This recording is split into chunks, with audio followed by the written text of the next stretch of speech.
Salut les Frenchy Golfers, bienvenue dans cette nouvelle vidéo. Je suis ravi de vous retrouver aujourd'hui avec le beau temps, avec le polo. On est au mois de mars, mais on a des super conditions et je vais aborder un thème qui peut paraître choc comme ça, mais pour moi, c'est le cancer du golfeur. Et qu'est-ce que c'est le cancer du golfeur?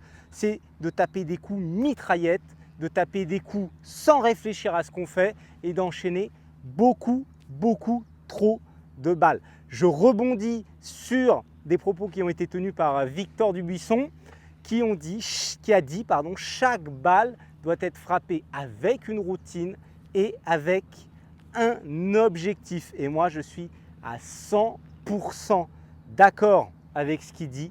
Chaque balle doit être frappée avec une routine et avec un objectif. Alors vous me direz, au pratique, je ne peux pas faire une routine à chaque fois. Vous n'allez pas forcément faire celle du parcours, mais vous allez faire une routine qui va vous obliger quand même à soit une routine d'entraînement, donc si par exemple vous êtes en train de travailler de la technique, soit une vraie routine où vous allez quitter ce carré vert où vous êtes enfermé très souvent et qui vous donne un repère géométrique et quand vous allez sur le parcours, vous le perdez complètement. Donc vous en sortez ici derrière, vous venez reprendre votre point de visée et de toutes les manières, chaque balle doit être frappée avec un objectif de visée.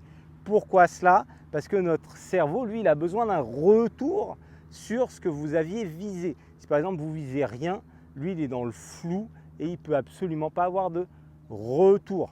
Aussi, quand vous tapez des balles mitraillettes, donc vous enchaînez les balles au practice, votre corps, votre esprit et votre cerveau, ils saturent tout simplement. On ne le sent pas forcément car ce n'est pas comme si on faisait un sport d'endurance, mais quand on commence à enchaîner 5 balles à la minute, 6 balles à la minute, comme je le vois très souvent sur des joueurs qui sont ici au practice, et bien vous saturez sans vous en rendre compte. Donc vous jouez largement en dessous de votre niveau en fait. Votre esprit, votre cerveau et votre corps vont reculer sans que vous le sachiez. Vous allez mettre moins d'intention et vous allez tout simplement jouer moins bien. C'est exactement le même exemple que si vous alliez courir un marathon ou un 20 km et que vous partiez dès le début comme pour à 100%, très rapidement, au bout de quelques minutes, vous seriez obligé de vous arrêter. Sauf qu'au golf, ça ne se passe pas comme ça. On peut continuer et on finit forcément à un moment ou à un autre par mal taper puisqu'on a trop enchaîné et on ne met pas l'intention. Donc ce que je vous conseille pour pallier à ça, c'est sortez déjà de votre carré ici quand vous tapez des balles. Chaque balle, vous sortez, vous re-regardez votre cible qui est là-bas et là, vous venez retaper. Ça, c'est le basique du basique, c'est pour reprendre des notions de corps dans l'espace, d'accord? Puisque là, on est dans un carré, donc dans ce carré, on va toujours se repérer par rapport à ça. Et quand on est sur le parcours, déjà, de 1, il ne va pas être là. Et de 2, forcément, on va être complètement perdu. C'est pour ça que souvent, on a du mal à faire le transfert tapis et parcours. En plus du fait que la balle n'est pas layée de la même manière.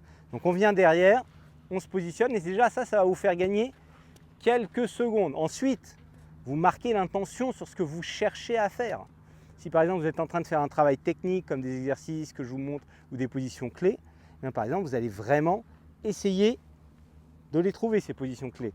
Vous êtes ici, vous cherchez, ça peut être tout et n'importe quoi, mais vous prenez le temps entre chaque balle. Donc vous sortez du tapis. Si vous faites du jeu, ce qui est encore différent, si par exemple vous êtes au practice et que là vous faites que de la cible et que vous n'êtes pas sur la technique, n'hésitez pas à changer de cible et changer de club.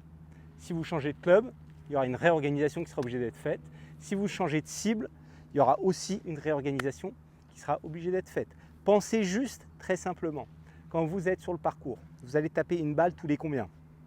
3 minutes au mieux, 2-3 minutes au mieux, parfois toutes les 5 minutes, parfois même plus. Quand on arrive sur un par 3, on tape que le premier coup et après on fait des putts, d'accord? Donc ça peut être 10 minutes. Plus vous allez enchaîner les balles, plus vous allez être à l'opposé de ce que vous faites derrière sur le parcours. plus vous allez espacer du temps entre les balles. Déjà, vous allez gagner de l'argent parce que si vous tapez vos balles au practice, vous allez forcément gagner de l'argent.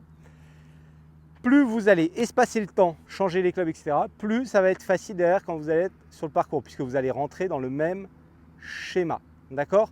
Donc n'hésitez pas à espacer tranquillement, changer de club, changer de cible. Vous venez derrière, vous réfléchissez et là vous allez faire un swing. L'idéal c'est de taper, allez, maximum 2 balles par minute. Ce serait déjà bien. Donc par exemple, ce que vous pouvez faire, c'est vous mettez 20 balles sur le bord de votre tapis, vous mettez un chrono sur votre téléphone et vous avez le droit à 10-12 minutes pour taper ces 20 balles.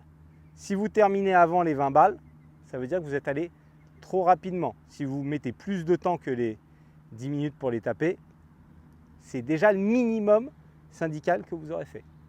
D'accord? Voilà. Je tenais à être très précis sur ce point. Pour moi, c'est extrêmement important. Je vous remercie d'avoir visionné. J'espère que ça va vous faire prendre conscience que vous pouvez vous améliorer sur ce point. Tout le monde peut s'améliorer sur ce point. Je vous remercie d'avoir regardé la vidéo. Si vous ne connaissez pas la chaîne, si cette vidéo vous a plu, vous pouvez vous abonner en cliquant en bas à droite et activer la petite cloche pour me remercier de mon travail. Vous pouvez aussi me lâcher un petit like également pour me remercier. Merci à moi par avance. Et voilà, moi je retourne un petit peu m'entraîner, il fait beau aujourd'hui, donc, et je vais à chaque fois sortir de ce tapis pour taper mes balles, comme d'habitude. Et je vous dis à la semaine prochaine. Ciao, ciao.